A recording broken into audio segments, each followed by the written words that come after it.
For the pause bent rows, what we're going to do is really work on pulling our shoulders back and squeezing in between our shoulders. So with any kind of body weight program, typically we'll do a lot of pushing, right? So bench press, things of that nature where everything's more forward. Okay, so we really want to make sure that we are targeting the opposite movement as well and working on pulling those shoulder blades back and strengthening those back muscles. So what I recommend for this one is a backpack.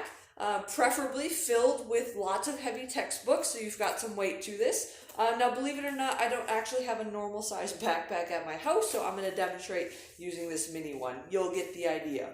So what you're going to do is you're going to hold on to the straps. Okay, if you need to kind of choke up on them, you can bend those straps in just a little bit, okay? But you're going to hold right in between your legs. You want to sit nice and low and forward, okay? So the trick is to be as parallel to the ground as possible. So what you'll notice that you'll want to do is you're going to want to end up drifting up, okay? Now, the more I drift up, the less back muscles I'm using and the more traps that I'm using. Now, with all of our forward texting, typing on our computers, okay, we definitely don't want to add to that stress in our shoulders. So making sure that you are parallel to the ground is going to be very important.